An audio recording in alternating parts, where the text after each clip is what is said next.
இந்த இடத்துல முட்டு கொடுத்துறேன் ஏதாவது வராத. சரி நான் ஓகே.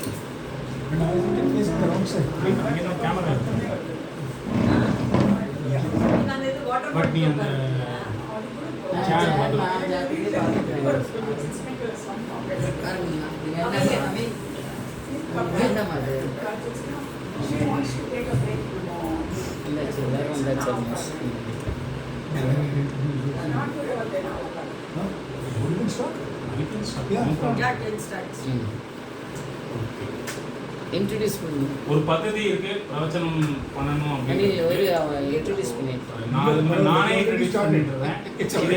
இது எங்க மாமா, எங்க அம்மா, எங்க அம்மாவோட பெரிய அண்ணா, எங்க அம்மாவோட பெரிய அண்ணா. நான் இது எங்க அம்மா, இது எங்க மாமா. இவரும் ஒரு காரணம், ஒரு மாதிரி காலக்ஷேபம் இறங்கணும் அப்படின்றதுக்கு. ஏன்னா இவர் வந்து நிறைய பேருக்கு தெரியாது, அனந்தராம தீட்சிதருக்கு நிறைய டிரான்ஸ்லேஷன் ஒர்க் மாமா பண்ணியிருக்காங்க. அனந்தராம தீட்சிதர் சொல்லி பிரவச்சனம் பண்ணி அதை வந்து எழுத்தால நிறையா கைங்கரியம், எழுத்து கைங்கரியம் மாமா பண்ணியிருக்காங்க. சன்ஸ்கிரிட் எழுதியிருக்கேன். அனந்தராம தீட்சிதர் பிரவச்சனம் பண்ணுறச்சு அவர் எழுதி கொடுக்க சொல்லி அவர் சமஸ்கிருதத்தில் மாமா நிறைய எழுதி கொடுத்தார்.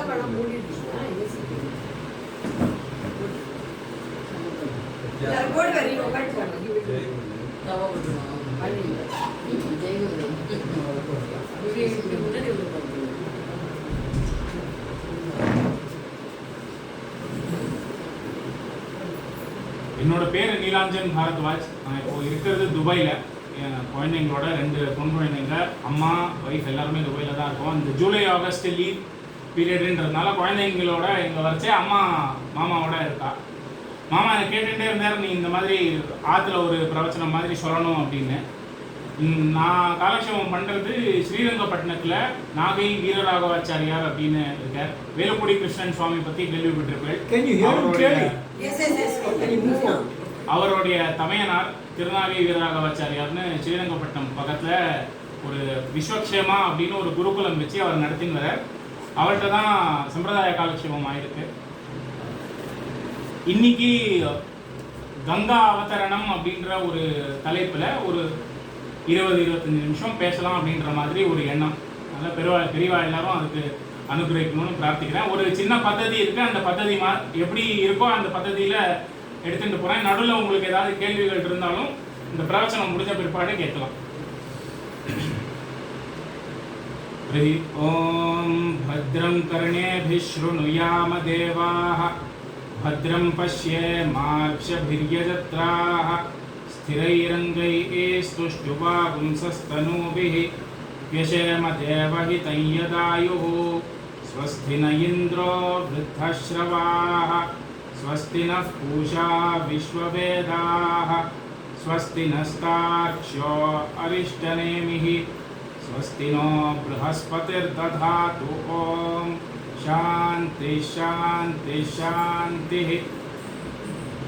விப்பெரும் விழமும் கஞ்சனும் மல்லும் வேழனும் பாகனும் வீழ செற்றவன் தன்னை புறமெறி செய்த சிவனூறு துயர்களை தேவை பற்றர் வீழ கையில் கோல் கொண்டு பார்த்தன் தன் தேர்முன் நின்றானை சிற்றவை பணியாள் முடி துறந்தானை திருவல்லிக்கேணி கண்டேனே. திருக்கையிலே பிடித்த திவ்ய ஆயுதங்களும் வைத்து அஞ்சேல் என்ற கையும் கவித்த முடியும் முகமும் உருவலும் ஆசன பத்மத்திலே அழுத்தின திருவடிகளுமாய் நிற்கின்ற நம்பெருமாளே நமக்கு தஞ்சம். சனாதன தர்மத்தில் நீங்கள் நிறையா கேள்விப்பட்டிருப்பேள், நிறையா படிச்சிருப்பேள், பெரியவா சொல்கிறதெல்லாம் கேட்டிருப்பேள். 4 விதமான ஆசிரமங்கள் உண்டு: பிரம்மச்சரியம், கிரகஸ்தம், வானப்பிரஸ்தம், சந்நியாசம். இது ரொம்ப சுலபமாக சொன்னால் இது வந்து 4 different states of the human life அப்படின்ற மாதிரி சொல்லலாம். இதை வந்து வெறும் ஒரு வாழ்க்கை முறையாக பார்க்காமல், பிரம்மச்சரியம்னா லேர்னிங், கிரகஸ்தம்னா living with family, enjoying. Kalidasan சொன்ன போல சைஷவே அபியஸ்த வித்யானாம் யௌவனே விஷயேஷினாம் வார்த்தகே முனிவிருத்தினாம் யோகே அனந்தே தனுத்யஜாம். சைஷவே அபியஸ்த வித்யானாம், பிறந்த உடனே ஒரு குழந்தைக்கு இருக்கிறது லேர்னிங். யௌவனே விஷயேஷினாம். ஒரு வயசு வந்ததுக்கப்புறமா இந்த மெட்டீரியலிஸ்டிக் வேர்ல்டு, விஷயம்னு சொல்லக்கூடிய மெட்டீரியலிஸ்டிக் வேர்ல்டில் அடி எடுத்து வைக்கிறது கிரகஸ்தாசிரமம். வார்த்தகே முனிவர்த்தினா, ஒரு முனியோடைய ஒரு ரிஷியோடைய ஒரு லைஃப் ஸ்டைலை ஃபாலோ பண்ணக்கூடிய வயசு வரும்போது வானப்பிரஸ்தம். யோகே நாந்தே தனுத்திய ஜான்ற அந்த சந்நியாசமான ஸ்டேஜ். இது வந்து ஒரு லைஃப் எப்படி மாறிட்டு போகிறது அப்படின்றதுக்கு ஒரு எடுத்துக்காட்டா ஒரு டெம்ப்ளேட் பெரியவாள்லாம் வச்சிருக்கா. இதில் கொஞ்சம் வித்தியாசமாக இதை பார்த்தோம்னா it is also depend on the state of mind. நம்மளுடைய ஸ்டேட் ஆஃப் மைண்டும் பிரம்மச்சரியம், கிரகஸ்தம், வானப்பிரஸ்தம், சந்நியாசம் அப்படின்ற ஸ்டேட்ஸில் டிஃப்ரெண்ட் லெவல்ஸில் போயிட்டு வருது. இப்போ பிரம்மச்சரியம்னு சொன்னால் ஒரு விஷயத்தை கற்றுக்குறோம். கற்றுட்டு கிரகஸ்தாசிரமம் is usually the time when somebody gets into business or employment. ஒரு வேலைக்கு போகிறோம், இல்லை ஒரு தொழில் ஆரம்பிக்கிறோன்னா அந்த சமயம் அந்த வயசில் தான் வந்து டிபிக்கலி கிரகஸ்தாசிரமம் வருது. அப்போ எந்த வேலை செய்யறச்சியும் அது அந்த வேலைகளில் ஒரு ஈடுபாடு இருக்குது, ஒரு இமோஷனல் அட்டாச்மெண்ட் டு ஒர்க் இருக்குது. சரி, இப்போ வந்து பார்த்தீங்கன்னா ஒரு 20-25 வருஷத்துக்கு முன்னாடி கிராஜுவேட் பண்ணதுக்கப்புறம் ஒரு கம்பெனியில் சேர்ந்துருவா. கிட்டத்தட்ட 40 வருஷம் சர்வீஸ் இல்லை 50 வருஷம் சர்வீஸ் இருக்கும். இன்னைக்கு 4 வருஷம் சர்வீஸ் இருக்கிறதே it's a big challenge or it's a big milestone அப்படின்ற மாதிரி ஒரு எண்ணத்தில் இருக்கா. Everybody keeps jumping every 5 years. So இந்த மாதிரி அந்த ஸ்டேட் ஆஃப் மைண்ட்லேயும் அந்த ஒரு கிரகஸ்தாசிரமத்துக்கான ஒரு டெஹராவ்னு சொல்கிற மாதிரி ஒரு செட்டில்மெண்ட் இல்லை ஒரு emotional attachment to the work அது இன்றைய காலகட்டத்தில் இல்லை. ஸோ இது ஒரு மென்டல் டிஸ்பிளே ஆகிற ஒரு ஸ்டேட் ஆஃப் மைண்டாக நம்ம இதை பார்த்தோன்னா கற்றுக்க வேண்டிய விஷயங்களை கற்றுக்கிற காலம் பிரம்மச்சரியம். அதை நம்ம எஃபர்ட் மூலமாக பிரயத்தனம் மூலமாக செலுத்துகிற காலம் கிரகஸ்தாசிரமம். இப்போ கிரகஸ்தாசிரமத்துக்கு அடுத்தது வானப்பிரஸ்தம். வானப்பிரஸ்தத்தில் என்ன நடக்கிறது அப்படின்னா when the effort becomes effortlessness. கண்டினியூஸாக ஒரு விஷயத்தை பண்ணி அது நம்மளுடைய மசில் மெமரியாக மாறிடுறது. ஸோ நமக்கு வந்து எதுவும் ஒரு புது விஷயத்தை கற்றுக்கணுன்ற அவசியம் இல்லை. பட் அதை நம்ம கற்றுண்ட விஷயத்திலேயே நம்ம ஒரு பாண்டித்யத்தையோ இல்லை நம்ம ஒரு லெவல் ஆஃப் எக்ஸ்பர்டைஸையோ கெயின் பண்ணிடுறோம். அந்த இடத்துலேருந்து நம்மளால் ஒவ்வொரு விஷயத்தையும் ஒரு விஷயத்தை பார்க்கும்போது இது இப்படி தான் பிஹேவ் ஆகும், ஒரு விஷயத்தை ஒரு சிச்சுவேஷனை ஹேண்டில் பண்ணும்போது இது இப்படி தான் பிஹேவ் ஆகுன்ற மாதிரி நம்மளால் சொல்ல முடியும். இதை தான் அந்த ஸ்டேட் ஆஃப் மைண்டில் வானப்பிரஸ்தம்னு கிளாசிஃபை பண்ணுறான். when effort becomes effortlessness. அப்போ எஃபர்ட்னா பிரயத்னம், எஃபர்ட்லெஸ்னஸ்னா அப்பிரயத்னம். பிரயத்னம் அப்பிரயத்னமாக மாறும் பொழுது ஒரு மனிதன் வானப்பிரஸ்தத்துக்கும் சந்நியாசத்துக்கும் தயாராகிறான் அப்படின்ற மாதிரி பெரியவாள்லாம் அனுகிரகிச்சிருக்கான். இப்போ பிரயத்னமானது அப்பிரயத்னமாக எப்போ மாறும் அப்படின்றது தான் கேள்வி. இது ஏன் நம்ம தெரிஞ்சுக்கணும் அப்படின்னா இது வந்து ஒரு லைஃப் ஜேர்னி. கண்டினியூஸாக இன்னைக்கு இருக்கிற காலகட்டத்தில் பிரயத்தனம் பண்ணிகிட்டே இருக்கோம், நமக்கு பலன் கிடைக்கலை, இல்லை கிடைக்கிற பலன் நம்ம பண்ணுற பிரயத்தனத்துக்கு ஏற்புடையதாக இல்லை அப்படின்ற ஒரு சிந்தனை வரும்போது நம்ம பிரயத்தனம் பண்ணிகிட்டே இருக்கணும். இது எப்போ அப்பிரயத்தனமாக மாறுறதோ அப்போ தான் நமக்கு பலன் கிடைக்கும் அப்படின்ற ஒரு புரிதல் வரத்துக்கு தான் பெரியவாள்லாம் இதை சொல்லியிருக்காளே தவிர இதை வந்து நம்ம எப்போ நம்ம பிரயத்தனம் பண்ணுறோம், எப்போ இது எஃபர்ட்லெஸ்னஸாக மாறும் அப்படின்னு அனலைஸ் பண்ணுறதுக்கு இல்லை. We have to be on the journey. இந்த பிரயத்தனத்தை கண்டினியூஸாக பண்ணிகிட்டே இருக்கணும். அது பண்ண ஒரு லெவலில் வந்து things will start moving on their own. இப்போது ஆட்டோமோட்டிவ் இன்ஜினியரிங்கில் பார்த்தீங்கன்னா ஒவ்வொரு காருக்குள்ளேயும் ஃப்ளைவீல்னு ஒன்று இருக்குது. அது வந்து ஒரு சர்டன் ஸ்பீடு வரைக்கும் ரொட்டேட் ஆகும், அதில் தான் இன்ஜின் மூவ் ஆகுது. அந்த சர்டன் ஸ்பீட் வரைக்கும் ரொட்டேட் ஆகிற வரைக்கும் நம்ம வந்து ஹியூமன் எஃபர்ட் கொடுக்கணும். அதுக்கப்புறமா அது தன்னால் சுற்ற ஆரம்பிச்சிடும், அதுக்கு எஃபர்ட் தேவையில்லை. ஸோ இந்த பிரயத்னத்திலேருந்து இந்த அப்பிரயத்னம்ன்ற அந்த ஒரு பாதையோ அந்த ஒரு ஜேர்னிக்கு நிறைய தடங்கள் வரும், நிறையா இன்னல்கள் வரும். இதையும் தாண்டி மனுஷன் போக வேணும் அப்படின்றதுக்கு விதவிதமாக பிரயத்னத்தை கேட்டகரைஸ் பண்ணான் பெரியவாள்லாம். இப்போ இது வந்து இஷ்ட பிரயத்னம், மனுஷ பிரயத்னம், தேவ பிரயத்னம், அப்புறம் பகீரத பிரயத்னம்னு இருக்கு. 4 விதமாக இஷ்ட பிரயத்னம்னா பிடிச்சி ஒரு விஷயத்த செய்யறது, மனுஷ பிரயத்னம்னா வேற வழி இல்லைன்னு ஒரு விஷயத்த செய்யறது, தேவ பிரயத்னம்னா நான் யாரை மதிக்கிறேனோ அவர் நீ பண்ணுன்னு சொல்லிட்டார், நான் யாரை பார்த்து இன்ஸ்பயர் ஆகிறேனோ அவர் நீ பண்ணுன்னு சொல்லிட்டார், அவர் பண்ணுன்னு சொன்னதுனால நான் பண்ணுறேன் அப்படின்ற மாதிரி. இந்த தேவ பிரயத்னத்துக்கு ஒரு எடுத்துக்காட்டு தான் அர்ஜுனன்.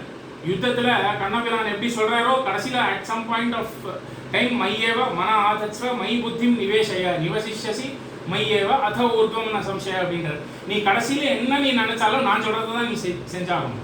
நீ என்ன நான் சொல்றதை அனலைஸ் பண்ணாலும் நான் வந்து சண்டை போடுன்னு சொல்றேன், நீ சண்டை போடு. அப்போ இது தேவ பிரயத்னமாக ஆயிடுது. யாரோ கொடுக்குற உத்தரவை நான் வந்து ஏற்று மதித்து நான் அதை செய்கிறேன். இப்போ இதெல்லாம் இஷ்டம்ன்றது இஸ் அ அட்ஜெக்டிவ், எனக்கு பிடிச்சிருக்கு நான் இதை பண்றேன். மனுஷன்றது இஸ் அ நவுன், தெய்வம்ன்றது இஸ் அ நவுன். கடைசியான கேட்டகரைசேஷன்ல பகீரத பிரயத்தனம்ன்றார். அப்போ பகீரத பிரயத்தனம்ன்றதுல பகீரதன்ன்றது நவுன், ஆனா இந்த இடத்துல it is used as an adjective. இப்போ பகீரதன்றது நவுன், ஆனா இந்த இடத்துல it is used as an adjective. எந்த மாதிரி பிரயத்தனம்? பகீரத பிரயத்தனம். இது வந்து ஒரு சாதாரண விஷயம் இல்லை. ஆத்துல பெரியவர்கள்லாம் சொல்லுவா, இந்த மாதிரி நீ வந்து ஒரு மலை ஏற போறேன்னா இது சாதாரண விஷயம் இல்லை, இது பகீரத பிரயத்தனம்னுவா. அந்த மாதிரி நம்ம நினைச்சிட்டோம், இவ்வளோ பெரிய ஒரு பிரயத்தனம், இவ்வளோ பெரிய ஒரு ஹியூமங்கஸ் டாஸ்க் அதை நம்ம எடுத்து பண்றோம், அதனால இதுக்கு பகீரத பிரயத்தனம்னு பேரு. இப்போ இந்த இடத்துல இது எப்படி வந்து இந்த பகீரதன் அப்படின்ற இந்த ஒரு ராஜாக்கு இவ்வளோ ஒரு பெருமை கிடைச்சது, பிரயத்னத்தோட இந்த பகீரதனோட பேர் சேர்றது அப்படின்றது தான் கங்கா அவதரணத்துடைய கதை. அதை தான் இன்னைக்கு பார்க்க போறோம். இப்போ எல்லாருக்கும் இதிகாசம் தெரிஞ்சிருக்கும். பகீரதன்றது இக்ஷ்வாகு குல வம்சத்துல வந்த ஒரு ராஜா. இதிகாச பிரகாரம் பார்த்தா இது வந்து சகரன் ஒரு ராஜா, அவர் அஸ்வமேத யாகம் பண்ணணும்னு நினைச்சார். அந்த அஸ்வத்தை, அந்த குதிரையை கபில மகரிஷி அப்படின்றவர் தன்னுடைய ஆசிரமத்துல தேக்கி வச்சிருந்தார். இந்த சகர ராஜாவுக்கு 60,000 குழந்தைங்க. அவ போய் இந்த மகரிஷிகிட்ட அபச்சாரப்பட்டா. இந்த மகரிஷி தன்னுடைய ஞான சக்ஷுவால இவ எல்லாரையும் பஸ்மமாக்கிட்டார். இப்போ அந்த பஸ்மமான அந்த சகரபுத்திராளுடைய பிண்டங்களுக்கு மோட்சம் கிடைக்கல. சகரன் வந்து எப்படி இவாளுக்கு மோட்சத்தை ஏற்படுத்தி கொடுக்கறதுன்னு யோசிச்சுட்டு இருந்தான். சகரனுக்கு அடுத்தது திலீபன், திலீபனுக்கு அடுத்தது அசமஞ்சன், அசமஞ்சனுக்கு அடுத்தது அம்சுமன், அம்சுமனுக்கு அடுத்தது பகீரதன். 4 தலைமுறைகளாக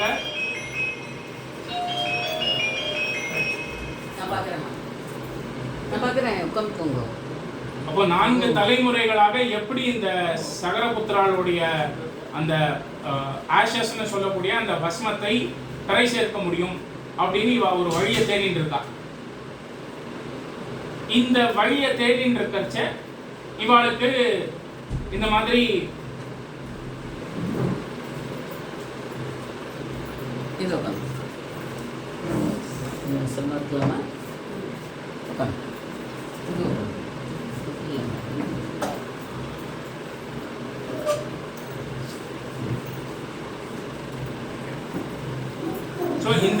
இந்த பஸ்மமான சகரபுத்திராளோட பிண்டங்களுக்கு எப்படி மோட்சத்தை பிரதானம் பண்றது அப்படின்னு இவா வழியை தேடிட்டு இருக்கச்ச இவாளுக்கு ஒரு வழி கிடைக்கிறது. அந்த வழியை தான் காளிதாசர் ரகுவம்சத்துல எழுதுறார். ஒரே ஸ்லோகத்துல முழு கங்கா அவதரணத்தையும் ஆதௌ ஆதி பிதாமகஸ்ய நியம வியாபார பாத்திரே ஜலம் பஷ்டாத் பன்னகசாயினஹ பகவதஹ பாத உதகம் பாவனம் பூயஹ சம்பு ஜட்டா விபூஷண மணி ஜன்னோஹோ மகரிஷே இயம் கன்யாம் கல்மஷஹாரிணீம் பகவதீம் பாகீரதீம் பாதுனஹ அப்படின்ற மாதிரி ஒரே ஸ்லோகத்துல இந்த முழு சரித்திரமும் வந்துருது. ஆதௌ ஆதி பிதாமகஸ்ய, யார் வந்து எல்லாருக்கும் ஒரு ஃபேமிலி ட்ரீ போட்டா யார் எல்லாருக்கும் முன்னாடியாக தாத்தாவாக இருப்பார் அப்படின்னு பார்த்தா இக்ஷ்வாகு மனு, மனுவுக்கு மேல பிரம்மதேவர்.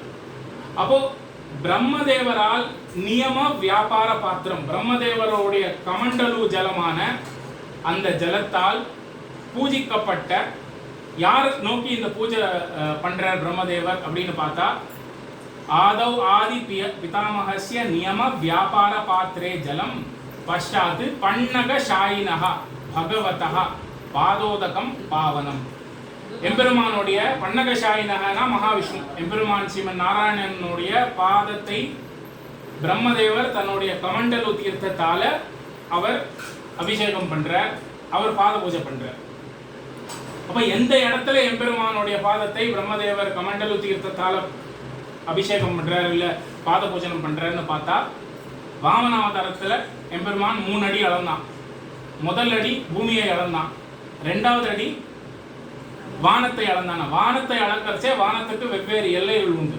பூலோகம், புவர்லோகம், சுவர்லோகம், மகர்லோகம், ஜனர்லோகம், தபர்லோகம், சத்தியலோகம். இதுதான் இந்த காயத்ரி மந்திரம் சொல்றதுக்கு முன்னாடி சொல்றோம். பூர் புவ சுவஹ அப்படின்னு சொல்றச்சே அது ஒவ்வொரு லோகத்தையும் அது கோடிட்டு காட்டுறது.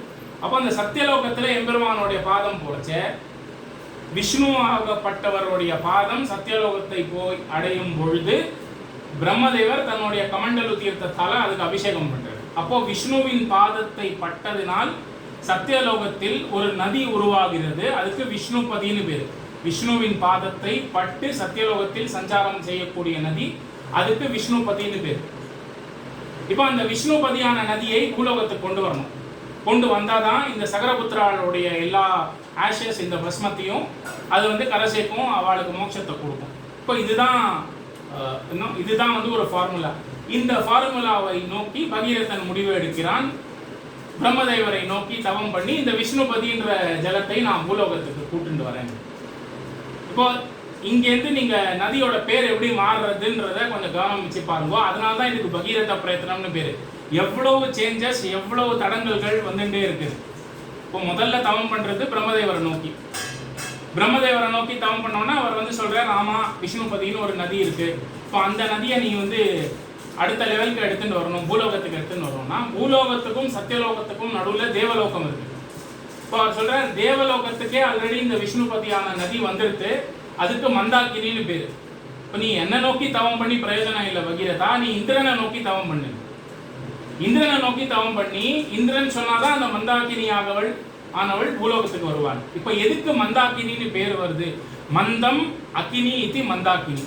தேவலோகத்தில் இருக்கிறவளுக்கெல்லாம் இந்த ஸ்நானம் சௌச்சம் குளிக்கணும் பல் தேய்க்கணுன்ற அவசியம் இல்லை. மந்தம்ன்றது அழுக்கு, அவளுக்கு உடம்புல அழுக்கு ஒட்டாது, அதனால அதுக்கு மந்தாக்கினின்ற பேரு. சரி, திருப்பி நோக்கி இந்திரனை நோக்கி ஒரு தவம் பண்ணு. இந்திரனை நோக்கி தவம் பண்றச்சே இந்திரன் பிரகடமாறார். அவர் சொல்றாரு, சரி இந்த ஒரு எண்ணத்தை நோக்கி நீ பண்ற, இந்த மந்தாக்கினியை நான் கூப்பிட்டு நான் வந்து பூலோகத்துக்கு அனுப்புறேன். ஸோ இந்திரன் மந்தாக்கினியை கூப்பிட்டு இந்த மாதிரி நீ பூலோகத்துக்கு போ, பகீரதனோட போ அப்படின்னு இந்த மாதிரி ஒரு இன்ஸ்ட்ரக்ஷன் கொடுக்குறாரு. உடனே அந்த நதி சொல்றதுதான், நான் வந்து தேவலோகத்திலேருந்து நான் பூலோகத்தில் விழுந்தேன்னா பூமி ரெண்டா பிளந்துடும், என்னோட வேகத்தை பூலோகத்தில் யாராலையும் தாக்கு பிடிக்க முடியாது. இதுதான் காளிதாசர் எழுதுறார். ஆதவ் ஆதி பிதாமகஸ்ய நியம வியாபார பாத்திரே ஜலம் பஷ்டாத்து பன்னகசாயினஹா பகவதஹா பாதோதகம் பாவனம். இதுவரைக்கும் நம்ம பார்த்தோம். இப்போ விஷ்ணுபதியானவள் மந்தாக்கினி ஆயிட்டா, மந்தாக்கினியை பூலோகத்துக்கு ஐஷன் வரணுன்ற போது காளிதாசனோட வாக்கியம் என்ன? பூயஹா ஷம்பு ஜட்டா விபூஷண மணி. இப்போ இந்த மந்தாக்கினியை தாங்கிறதுக்கு யாரையாவது ஒருத்தரை நோக்கி பிரார்த்தனை பண்ணணும் அப்படின்ற போது இந்திரனே சொல்றான், நீ சிவபெருமானை நோக்கி தவம் பண்ணணும். இப்போ முதல்ல பிரம்மதேவரை நோக்கி தவம் பண்ணணும், அடுத்தது இந்திரனை நோக்கி தவம் பண்ணணும், இப்போ நீ பரமேஸ்வரனை நோக்கி தவம் பண்ணணும். ஏன்னா அவரால் மட்டும்தான் இந்த நதியோடைய பிரவாகத்தை அடக்க முடியும். சரி, பரமேஸ்வரனை நோக்கி தவம் பண்ண ஆரம்பிச்சார். பரமேஸ்வரனும் சரி, நான் வந்து இமாலய பர்வதத்தில் மானசரோவர் பக்கத்தில் கைலாசத்தில் நிற்கிறேன், அந்த நதியை வர சொல்லு, நான் என்னோட ஜட்டாமுடியில் அந்த நதியை இது பண்ணிட்டு நான் அடுத்தது பூலோகத்துக்கு அனுப்புகிறேன் அப்படின்ற மாதிரி ஒரு இது நம்ம வந்து கொஞ்சம் லௌகிகமாக பார்க்கறதுனால நான் பேசுகிறதும் பரிபாஷையாக இல்லாமல் லௌகிகமாக பேசுகிறேன், சமைக்கணும் அதுக்கு. ஸோ இப்போ மந்தாக்கினியானவள் பூலோகத்துக்கு வரப்போறா, கைலாசம் கைலாசம் மானசரோவர் வழியாக வரப்போறா. அப்போ அப்படி வரச்ச அவளுக்கு இந்த மாதிரி ஒரு எண்ணம், அது எப்படி சிவபெருமான் வந்து நம்மளை தன்னுடைய ஜட்டாமுடியில் வச்சு அவர் வந்து கண்ட்ரோல் பண்ணிடுவார், என்னுடைய இந்த ஃபோர்ஸை என்னுடைய இந்த பிரவாகத்தை பரமேஸ்வரனால எப்படி கண்ட்ரோல் பண்ண முடியும், ஒரு தடவை அவரை கொஞ்சம் பரீட்சை பண்ணி பார்ப்போம் அப்படின்னு அந்த வேகத்தோட வர எம்பெருமான் பரமேஸ்வரன் ரூபத்தில் இருக்கக்கூடிய பரமேஸ்வரனுடைய அலக்கம்மை ரொம்ப ஆனந்தப்படுத்தியதுனால அவருக்கு அலக்கநந்தான்னு பேர். ஹிமாலயத்தில் மானசரோவர் பக்கத்தில் ஒரிஜினேட் ஆறா, ஹைட்ராலஜிக்கலி ஜியாகிரபிக்கலி பார்த்தா அந்த இடத்துல தான் ஒரிஜினேட் ஆகுது. அது வரைக்கும் கிளேசியராக இருக்குது, கிளேசியர்லேருந்து அது ஜலமாக மாறச்சு அந்த இடத்துல அலக்நந்தான்னு பேர். அலக்கம் ஆனந்தா இது அலக்நந்தா. அப்போ பரமேஸ்வரனுடைய ஜடாமுடியில் இந்த மந்தாக்கினி போய் விழவே அந்த ஜடைகளுக்கு நடுவில் அப்படியே மாட்டிக்கொண்டு எங்கேயும் வெளியே போக முடியல. அப்போ அவருடைய ஜடாமுடியில் இருக்கிற ஒரு மணி மாதிரி தெரிஞ்சாள் இந்த மந்தாக்கினி என்ற நதி. அதுதான் பூயகா சம்பு ஜடா விபூஷண மணி. அந்த ஜடையில் விபூஷணமாக ஒரு ஆபரணமாக இருக்கக்கூடிய ஒரு மணியாக தெரிஞ்சாள். இப்போ சில நேரங்கள்லாம் நம்ம பார்த்துருப்போம், நமக்கு வந்து ஒரு வேலை நடக்கணும் அப்படின்னா அதுக்கு வேற ஒருத்தரோட ஒரு ஹெல்ப் வேணும், வேற ஒருத்தரோட ஒரு பெரிய ஆஃபீஸரோடையோ இல்லை ஒரு பெரிய அதிகாரியோடைய ஒரு இன்ஸ்ட்ரக்ஷன் இல்லை ஒரு ஹெல்ப் வேணும்னு நம்ம அவர்கிட்ட போவோம். கடைசியில் பார்த்தா அந்த வேலை நடக்காமல் இருக்கிறதுக்கு காரணமே அந்த அதிகாரியாக தான் இருப்பார். அவர்கிட்டயே அதை மாட்டின்னு இருக்கும். இப்போ அந்த மாதிரி ஆயிடுது. சிவபெருமானுக்கு ரொம்ப ஆனந்தமாக இருக்கு.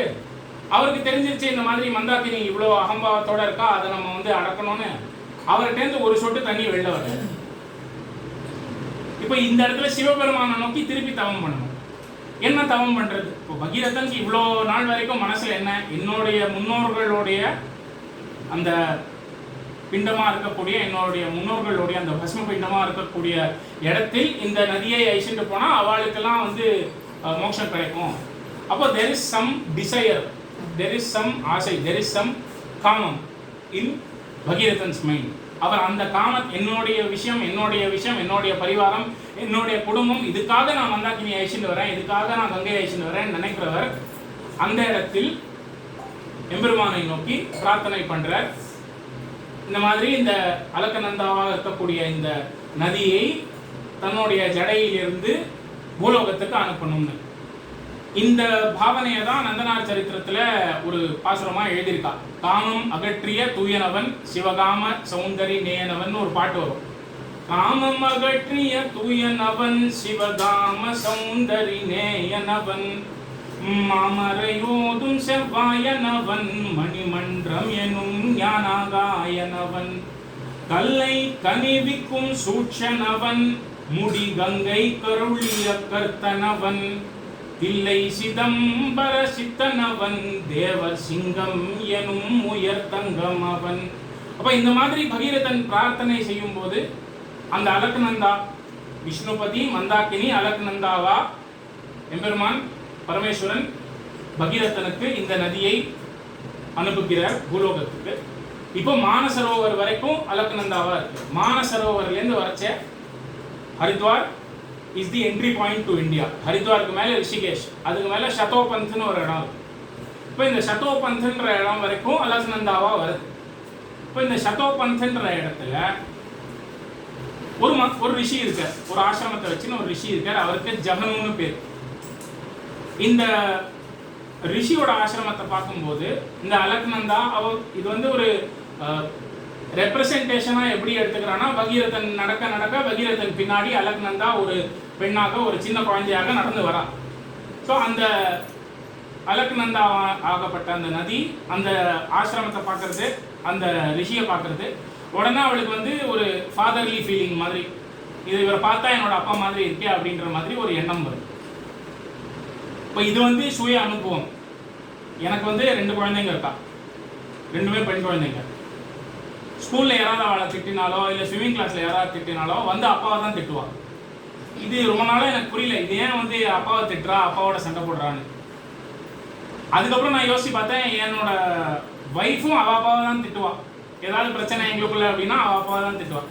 சரி, இது வந்து டேட் ஆஃப் ஒன்லி டாட்டர்ஸ் இருக்கிறவளுக்கு இது வந்து ஒரு இன்னும் இது ஒரு நேச்சர். குழந்தைங்க எப்பவுமே அப்பா கிட்ட தான் வந்து சண்டை போடும், அப்பா கிட்ட தான் வந்து திட்டணும்னு. இப்போ பரமேஸ்வரன் தன்னுடைய அகம்பாவத்தை அடக்கினார்ல, அந்த ஃபீலிங் இருக்கு. இந்த ரிஷியை வந்து நம்ம அப்பா மாதிரி பாவிச்சுட்டு இவரோட போய் சண்டை போடலான்னு அந்த ரிஷியோடைய ஆசிரமத்தை ஃபுல்லாக போய் ஒப்பிடுறான். இந்த ஜெகனுன்ற ரிஷி பார்த்தார், சமுத்திரத்தை அகஸ்தியர் அச்சுதாய நமகான்னு எடுத்து சாப்பிட்ட மாதிரி இந்த நதி எனக்கு என்ன பிரமாதம்னு அவர் அனந்தாய நமகான்னு எடுத்தார். வர ஜலம் ஃபுல்லாக அவர் வாய்க்குள்ள போகுது. பகீரதன் திரும்பி பார்க்கறான், எங்கடா இன்னும் ஜலமே வரலையே, நதியே வரலையேன்னு பார்த்தா இந்த ஆசிரமத்தில் இந்த ரிஷியோட வாய்க்குள்ள ஜலம் எல்லாம் போயிட்டு.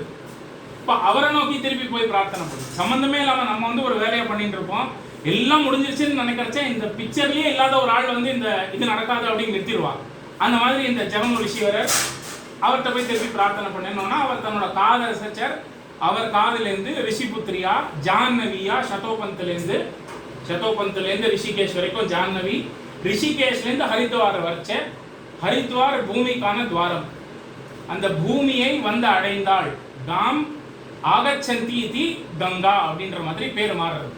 ஸோ அந்த இடத்துல ஹரித்வாரில் வந்து கங்கையா மாறி இந்த பகீரதன் பின்னாடியே போய் பாகீரதியா அவனுடைய குழந்தையாகவே மாறி இப்போ இன்னைக்கு கூட இருக்கு. கல்கட்டாலேருந்து 120 கிலோமீட்டர் தூரத்தில் ஒரு கங்கா சாகர்னு ஒரு ஐலாண்ட் இருக்கு. அந்த ஐலாண்டில் தான் சகரபுத்திராளுடைய எல்லா இந்த பஸ்ம பீடங்களும் இருந்தது. அந்த இடம் வரைக்கும் கம்ப்ளீட்டாக ஆசேத்து ஹிமாச்சலம்னு சொல்கிற மாதிரி கம்ப்ளீட்டாக இந்த பாரத தேசத்துல ஒரு புண்ணிய நதியாக வலம் வரா. இதுதான் கதை. இப்போ இந்த கதையிலேருந்து நம்ம என்ன எடுத்துக்கொள்ளணும்?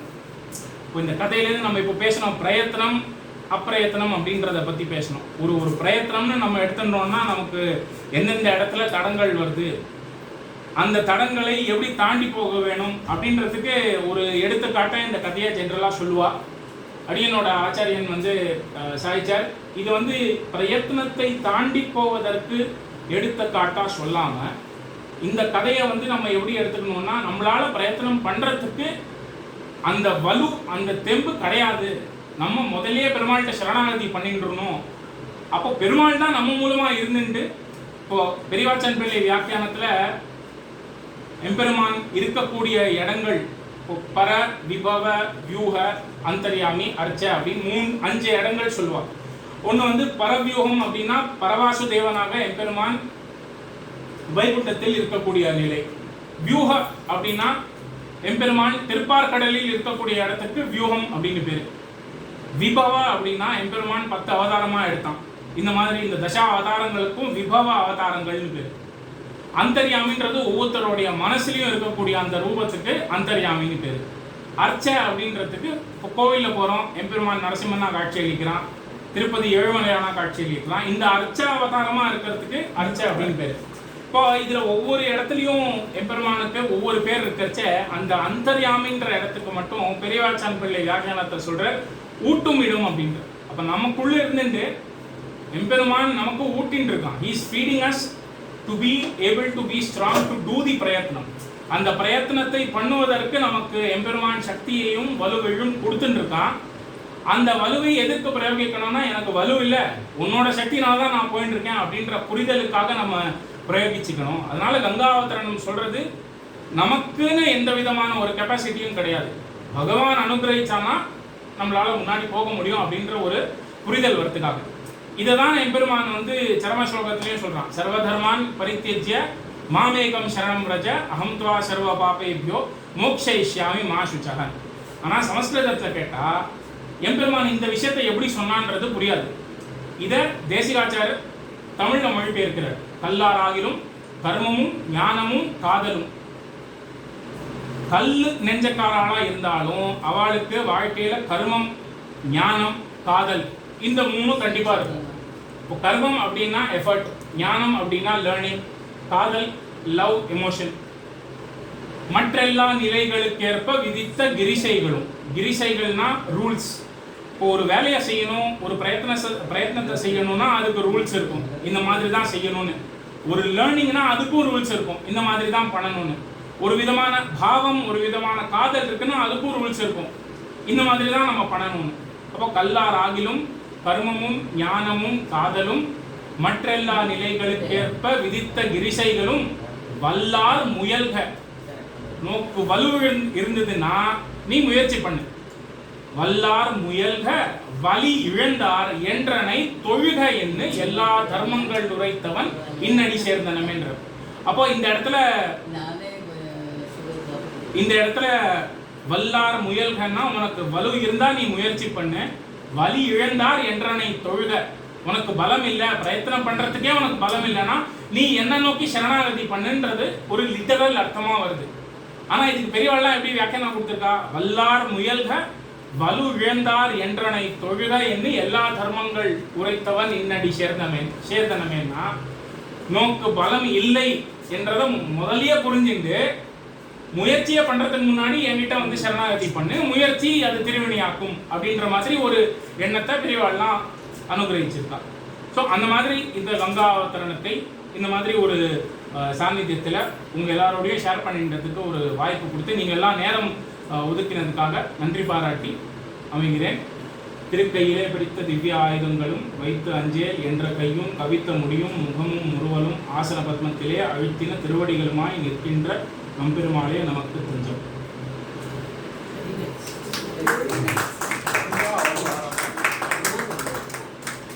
The கடைசி the substance of this. என்ன நம்ம முயற்சியால ஒண்ணுங்கடா சரணாகதி அது புரியறதுக்கு கொஞ்சம் எக்ஸ்பீரியன்சஸ் நடக்கிறது. ஒரு சின்ன சந்தேகம். கங்கையுடைய ஆரிஜின் கோமுக்கில் தான். கோமுக்கு அப்புறம் கங்கோதிரி, யமுனோதிரி, மந்தாகிரி, பிரயாகை, கடைசியில் ஹரித்வாரம் வருது இல்லையா? ஸோ அது இப்போ ஃப்ரீ ஃப்ளோ தானே வருது. அப்போது எந்த ஸ்டேஜில் அதை இந்த மாதிரி பகீரத பிரயத்தனம் பண்ணி கங்கையை ஜலத்தில் இது பண்ணுறதுக்கு எதனால் அது காரணம் என்ன? What is the reason? இல்லை, இது இப்போ இது நமக்கு எல்லாருக்கும் தெரிஞ்ச கதை. இது ஒரு கதையாக பார்த்தா ஒரு கதை, மைத்தாலஜிக்கல் ஸ்டோரி. இப்போ இது உண்மையாக நடந்ததா? இது நிஜமாவே நடந்ததா? பகீரதன்னு ஒரு ராஜா இருந்தானா, அவன் எப்படி கங்கையை எடுத்துன்னு வந்தான்? இந்த மாதிரி கேள்விகள் நிறைய பேர் கேட்டிருக்கான், நிறைய பேர் இதை அனலைஸும் பண்ணியிருக்கான். இப்போ இதுக்கு சயின்டிஃபிக்கலாக எவிடன்ஸ் இருக்கானா? இருக்கு. உண்மையாக நடந்ததா அப்படின்னா இன்னைக்கு கூட கல்கட்டாலேருந்து 120 கிலோமீட்டர் தூரத்தில் ஒரு ஐலண்ட் இருக்கு. It's part of India. It's call Ganga சாகர்னு பேர் அந்த இடத்துல. ஸோ அதனால இது உண்மையாக நடந்தது அப்படின்றதுக்கு அந்த இடம் ஒரு லாஜிக். இப்போ இதுக்கு ஒரு லாஜிக் பெரியவாள்லாம் எப்படி சொல்றா? From the hydrological route of the movement of the river. அவ எப்படி சொல்றா? இது கங்கான்றது ஒரு கிளேசியல் ரிவர், ஒரு கிளேசியர். அது உருகி அது ஜலமா மாறி அந்த பிரவாகத்தில் வந்ததுன்னு. அண்ட் பகீரதன் பண்ண இந்த விஷயம் ஸ்டார்டிங் ஃப்ரம் பிரம்மதேவரை பிரார்த்தனை பண்ணி, அதுக்கப்புறம் இந்திரனை பிரார்த்தனை பண்ணி, சிவபெருமானை பிரார்த்தனை பண்ணி, ஜெகனுவை பிரார்த்தனை பண்ணி, இது எல்லாமே ஒரு multi generational engineering project. Bhagirathan பண்ணது ஹிமாலயத்திலேருந்து இருக்கக்கூடிய அந்த கிளேசியல் ரிவரை இமாலயம் வழியாக பூமிக்கு எடுத்துன்னு வந்தது தான் பகீரதனம் பண்ண ஒரு இன்ஜினியரிங் ப்ராஜெக்ட்.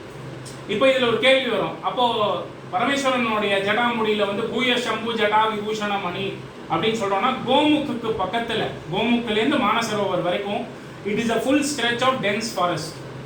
அந்த காட்டுக்குள்ளே கங்காவோட பிரவாகம் நடக்கிறச்சே அந்த பிரவாகம் கம்மியாகுது. அப்போ அந்த காட்டை தான் ஜடா விபூஷணமாக விஷுவலைஸ் பண்ணி காளிதாசன் எழுதினார் அப்படின்னு. ஸோ இது அவ்வளவுமே நம்ம ஒரு ஜியோகிரஃபியை பக்கத்தில் வச்சுட்டு பார்த்தோம்னா இது அவ்வளவுமே நடந்த ஒரு விஷயமா அமையும்.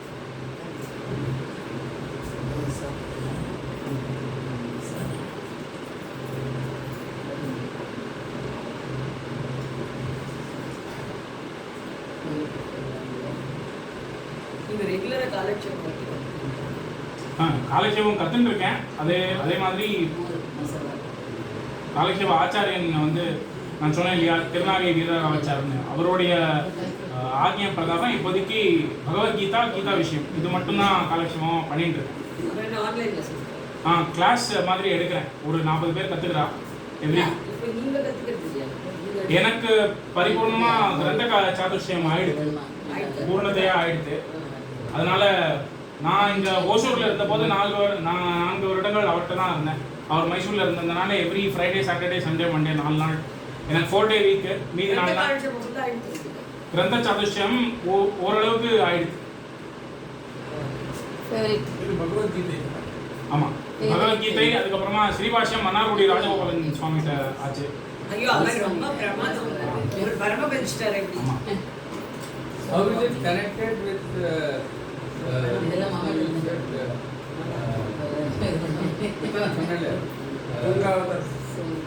மன்னார்குடி ராஜகோபால் சுவாமி அவ்வளோ பிரமாதமா சாதிப்பாரு. அதனால அந்த ஸ்ரீபாஷை பிடிக்க முன்னாடியே அவர் போயிட்டாரு. மாலோலால சொல்லிட்டு இருந்தாரு. மாலோலால சொல்லிட்டு இருக்கச்சே இங்க விஸ்வாமலத்துல ஒருத்தர் ஆத்துல சுதர்ஷன் ஒரு மாமா தெரியும், அவர்தான் சொல்லிட்டு இருந்தாரு. அப்போ அந்த பேட்ச்ல நாங்க இருந்தோம். ஓ, அது இருந்தே இல்லை. அப்புறம் போயிட்டாரு. அதுக்காக நான் அந்த கோர்ஸ் பண்ணேன். அது பண்றச்சு அப்புறம் பத்மநாபன் சுவாமி அது எடுத்தார். அவர் கிளாஸ் எடுத்து நாங்கள் அந்த ஸ்ரீபாஷ் இவர் ஸ்ரீரங்கத்தில் இவர் கிருஷ்ணமாச்சார சுவாமி இருக்கார். ஸ்ரீ வைஷ்ணவ ஸ்ரீ அவர்கிட்ட அவர் சொன்னார் சாதன சத்துரத்தையும் பண்ணணும் நீங்க அப்படின்னு சொன்னதுனால அவர்கிட்ட ஸ்ரீபாஷ்யம் பண்ணி திருவாய்மொழி பண்ணி அப்புறம் கீதாவும் முடிச்சுட்டு இப்போ ஆச்சாரியர் முடிச்சிருக்காரு. முதல்ல ஆரம்பிச்சது திருப்பாவை தான். ஏன்னா வீரராகவாச்சாரியார் சுவாமிக்கு திருப்பாவை சதகத்துன்னு ஒரு திருநாமம் இருக்கு. அதனால திருப்பாவை ஆரம்பிச்சு அதுக்கப்புறம் பிரபந்த சாரம் பண்ணி அதுக்கப்புறம் தான் பகவத்கீதை, ராமாயணம் ரெண்டுத்தையும் அவரே பண்ணார்.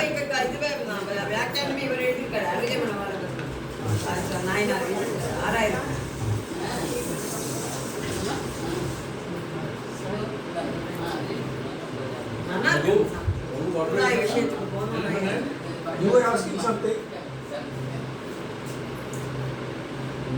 சீக்வன்ஸ் சொல்லிட்டு இருக்கிறச்சே ஒரு பர்டிகுலர் இடம் ராஜாவுக்கான ஒரு பேர் வருது, அது நம்ம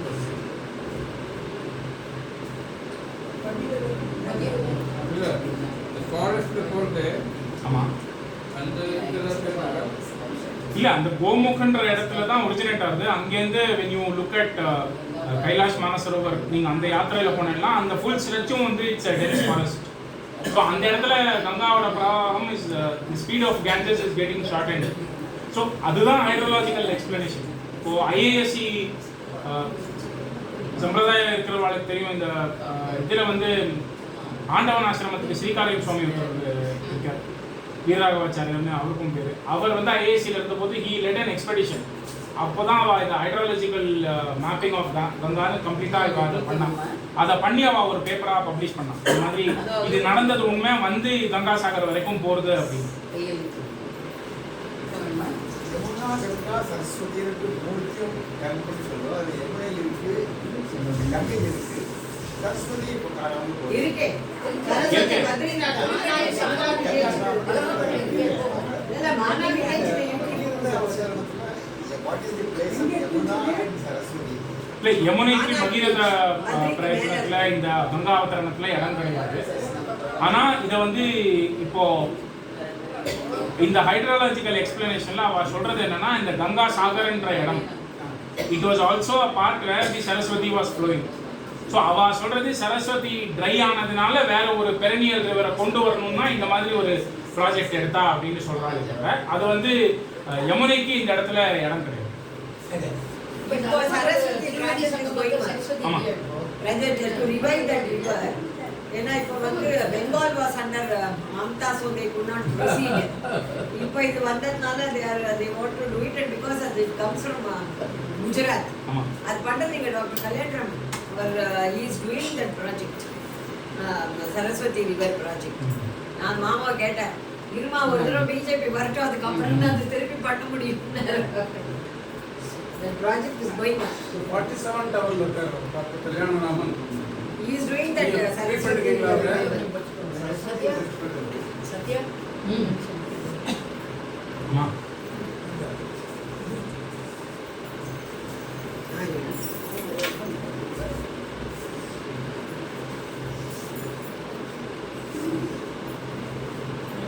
So nice meeting you. Same here. Hearing something very good. கிளம்பலாமா? சார் கொஞ்சம் பேச சொல்லு. அவர் கீதை ரிசர்ச் எல்லாம் பண்ணிருக்காரு. இன்னும் இல்ல சொன்னாரு. இல்ல, இல்ல. எல்லாரும் ஆசீர்வாதம் சொல்லுங்க. கண்டிப்பா அவருக்கு என்ன அம்மா ஆசீர்வாதம் பண்றது. அவர் இவ்வளவு பெரிய இல்ல, இல்ல. ஆச்சாரியர் வீட்டுல அவரு கத்துட்டு இருக்காரு. அவருக்கு என்ன அதான் கேட்டா இவ்வளவு சம்பிரதாய விஷயம், சம்பிரதாய நான் சொன்னேன், நான் எனக்கு தெரியாது எப்படி ஆகுதுன்னு கேட்டிருக்கேன். இந்த கதையெல்லாம் நான் சாப்பாடு Yes, please. ப்ளீஸ் ப்ளீஸ் இங்க இங்க உட்கார்ந்து பேசுறது. அந்த சேர் போடலாம். அந்த சேர் போடலாம். எனக்கு ரியலி ஐ ஃபீல் அஷேம்டு. அவர் தான் இல்லாமல் அவர் மாதிரியே ஒருத்தர் இங்கே இருக்காருன்னு அவன்கிட்ட சொல்லணும்னு நினச்சேன். நாராயணன் பேர் சொன்னேன் இன்னைக்கு, ஆனால் அந்த பேர் மறந்து போயிடுத்து. அவர் ஃபுல்லேருந்து மறந்து போயிடுத்து. அவன் டக்குன்னு கண்டுபிடிச்சிட்டான் அவரை. ரொம்ப அழகா ப்ரிப்பேர் பண்ணி வந்தா நல்லா ப்ரெசென்ட் பண்ணிட்டாரு. நான் என்ன பண்ணுவேன்? ஃபுல் திருக்கி நீங்க எக்ஸ்டெப் போய்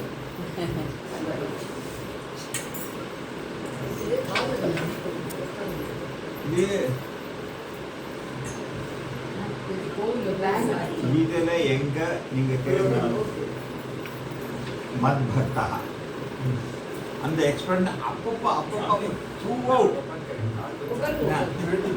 அந்த பக்தின்றது வந்து total surrender. It's not a physical surrender.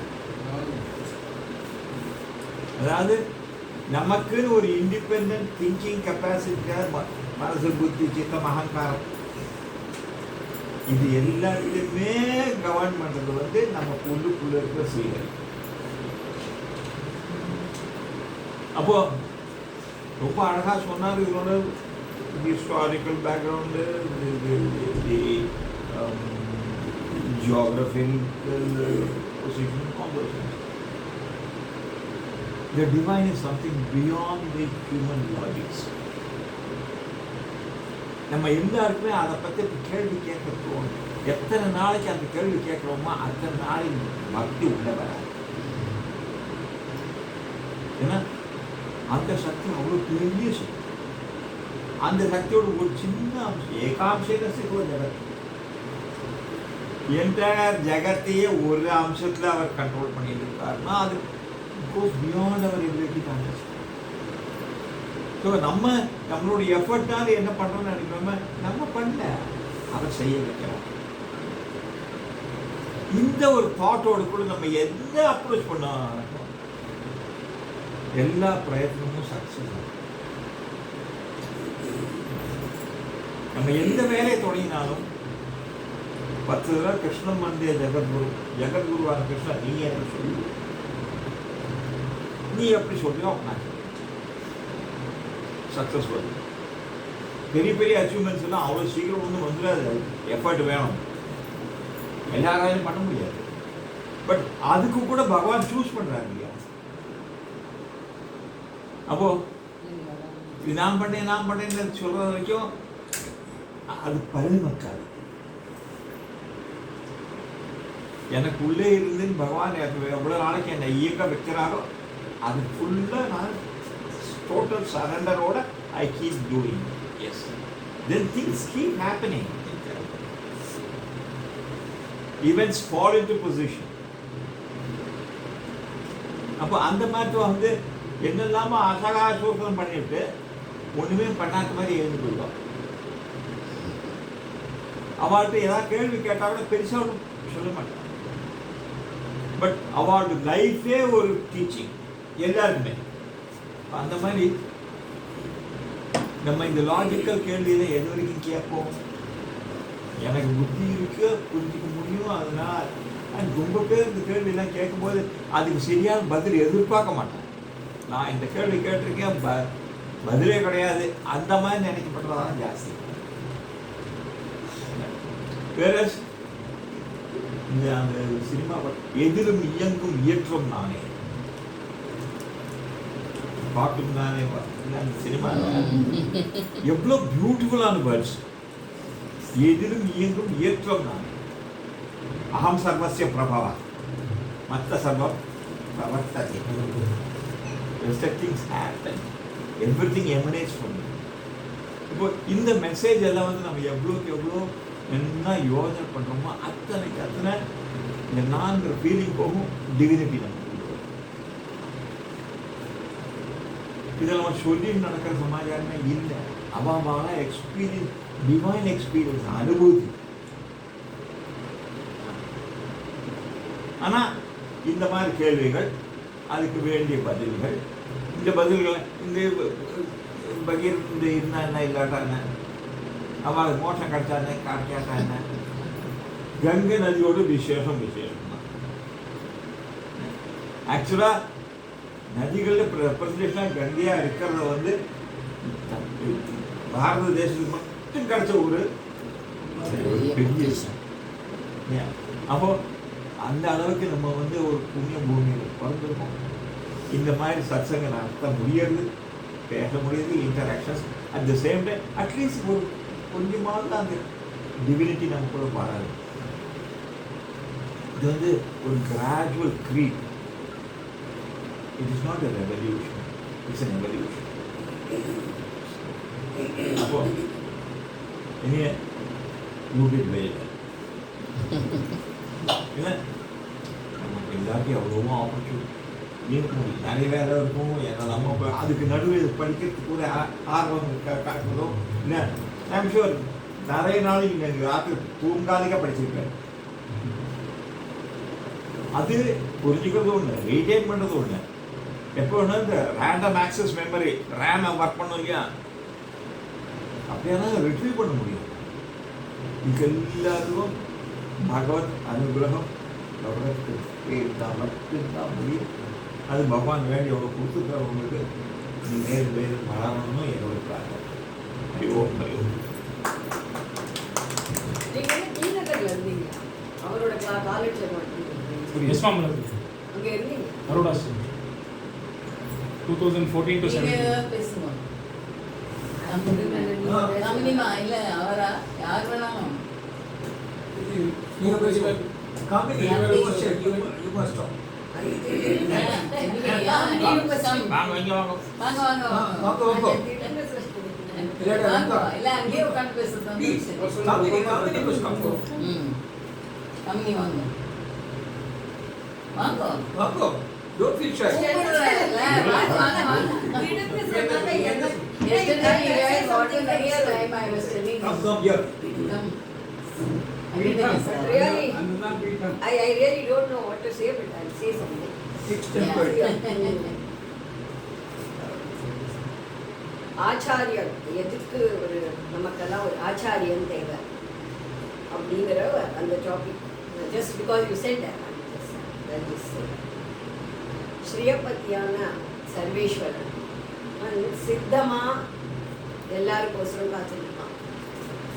அந்த ஸ்ரீயபதியான சர்வேஸ்வரன் வந்து எதுக்காக காத்துருக்கான்னா, இந்த உலகத்துல இருக்க எல்லா ஜீவாத்மாக்களும் அவனை போய் அடையணும் அப்படிங்கிறது தான் நோக்கமே.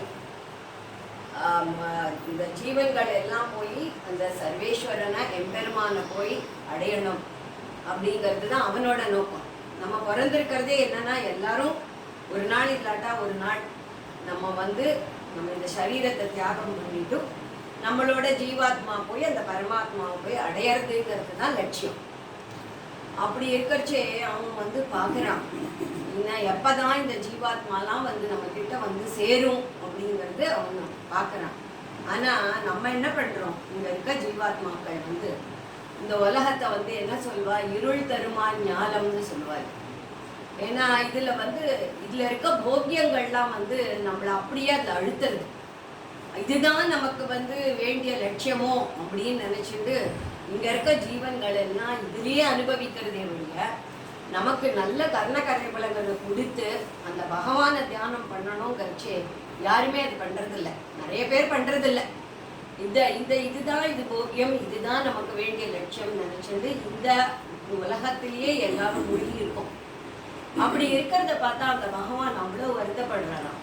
நான் இவனுக்கு ஒரு மனுஷ ஜென்மத்தை கொடுத்து, இவனுக்கு ஒரு ஆறறிவை கொடுத்து, கர்ணகரைகள் கொடுத்து, அவ நம்மளை அடையணும் அப்படிங்கிற ஒரு இதை கொடுத்தா, இவா இந்த உலகம்தான் எல்லாம் நினைச்சும் இப்படி மூழ்கி இருக்காளே அப்படின்னு நினைக்கிறச்சே அவனுக்கு ரொம்ப வருத்தமாகி அவன் என்ன பண்றான், சரி இந்த ஜீவன்களை திருத்தி எப்படி நம்ம சரி பண்ணணும் அப்படிங்கிறதுக்கு தானே அவதரிக்கிறான். இவர் சொன்ன மாதிரி விபவாவதாரம் தானே அவதரிச்சு நம்ம இவாளை எப்படி திருத்த முடியும், அப்படி எப்படி இவாளை சரி பண்ண முடியுங்கிறத பார்க்கலாம்னு சொல்லிட்டு அவதரிக்கிறார்.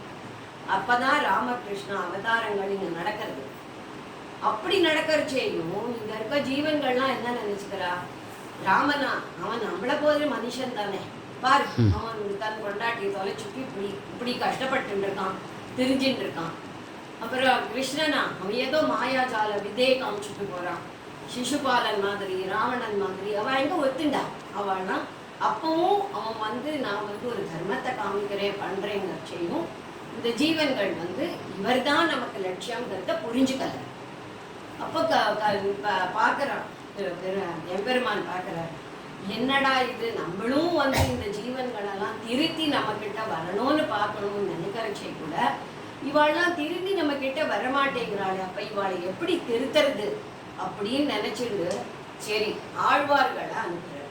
அவளுக்கு ஒரு ஜாயமான கட்டாட்சம் பண்ணி அவளுக்கு மயர் வர மதிநலம் அருளினன்னு சொல்வா. சின்ன வயசுலயே அவளுக்கு எல்லாத்தையும் கொடுத்து, எப்படி ஆண்டாள் 5 வயசுலயே அத்தனையும் பாடினாளோ எப்படி அவளுக்கு அந்த அருள் கொடுத்ததுனால அவ இந்த ஜீவன்களை நல்லா திருத்தி அவ பண்ணுவான்னு சொன்னா, அவ வந்தா நிறைய பாசுரங்கள்லாம் பாடினா. ஆனா அவ இந்த உலகத்தை பார்த்து அவளே பயந்து போயிடுறா. ஐயோ இவா கூட சேர்ந்தா நம்மளும் இப்படியே இந்த உலகத்திலே போயிடுவோம் போல இருக்கு, நம்மளை இவா இழுத்துருவா போல இருக்கு, நம்ம இவாளை திருத்த போய் நமக்கு இது சரிப்பட்டு வராது அப்படின்னு பகவானை பார்த்து அழுதுண்டே இருக்கா. நீ எப்போ என்ன கூட்டுக்க போற, திரும்பி என்னை எப்பதான் என்னோட இந்த ஜீவனை முடிக்க போற அப்படின்னு சொல்லி அந்த பாசுரங்கள்ல அவன் அப்படியே சொல்லி தான் இருந்தாலே வழிய இந்த சொன்னால் விரோதம் ஆயினும் சொல்வேன்னு சொல்லிட்டு ஏதோ சொல்லிட்டு போனாலே வழியா அவளால முடியல. ஏன்னா அவள் அவ்வளோ பக்தியில கலைச்சிருந்ததுனால நம்மளை திருத்துற அளவுக்கு அவள் பண்ண முடியல. அப்புறம் பகவான் பார்த்தாரு, என்னடா இது, இவாள அனுப்பிச்சா இவாளாலையும் திருத்த முடியல, இவாளும் வந்து உட்காந்து இந்த மாதிரி ஏதோ பாசுரங்களை பாடிட்டு இப்படி போராடுன்னு சொல்லிட்டு நமக்காக யானையை விட்டு யானையை பிடிக்கிற மாதிரி நமக்கு சம்சாரத்துல இருக்கவாளை சம்சார காரியாலே அனுப்பிச்சாதான் நமக்கு வந்து பண்ணுவா உதாரணம் பண்ண முடியும்னு சொல்லிட்டு ஆச்சாரியர்களை நமக்காக அனுப்பிச்சாங்க. அந்த ஆச்சாரியர்கள் எப்பேற்பட்டவர்னா ஞான அனுஷ்டானங்களுடைய வாகவா. அவா வந்து நம்மள மாதிரியே இருக்காளே, அதுலயும் நம்ம என்ன நினைச்சுப்போம், இவா நம்மள மாதிரி தானே இருக்கா அப்படின்னா இல்ல. அவா வந்து அந்த ஆச்சாரிய ஸ்தானங்கிறது எல்லாத்தையும் விட பெருமாளை விட உயர்த்தியான ஒரு ஸ்தானம். அவா மூலமா எப்படி வந்து நேர பெருமாள்கிட்ட போறதை விட ஆச்சாரியன் மூலமா தான் போகணும்னு சொல்லுவாங்க. ஏன்னா பெருமாள் வந்து சுவாதந்திரம், அவனுக்கு ஒரு சீற்றம் உண்டு. நம்ம போய் அவனுக்கு நேரம் நின்னோம்னா, நீ எவ்வளோ பாவத்தை பண்ணி எனக்கு முன்னாடி வந்து நிற்கிறிய, உனக்கு நான் ஏன் எதுவும் பண்ணணுங்கிற ஒரு கோபத்தில் இருப்பாங்க.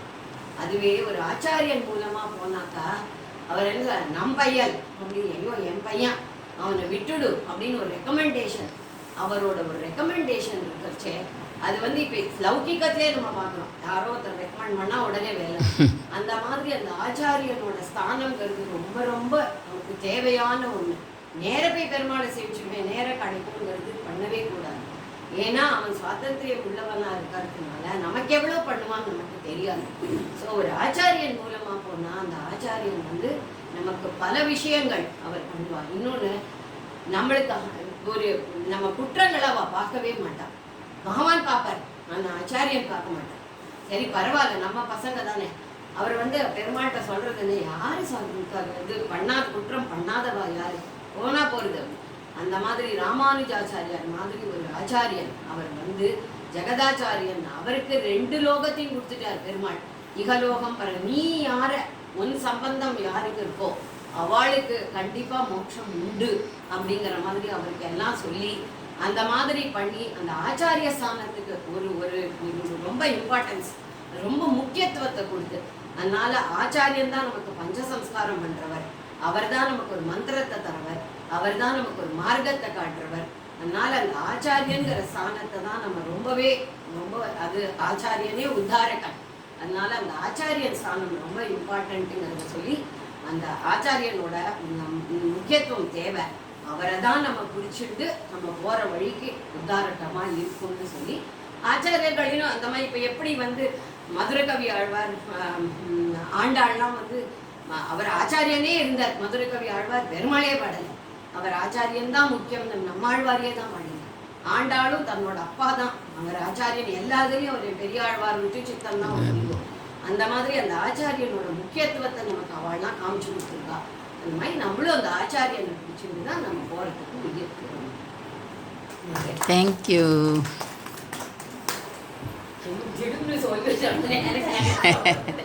ரொம்ப நல்லா சொன்னங்க. இதோட ஒரு லௌகிக எக்ஸ்டென்ஷன் இப்போ இந்த ஆச்சாரா என்று என்ன பண்ணியிருந்த போதும் இன்னும் நம்ம திருந்துற வழியை காமலே பார்க்குறோம்.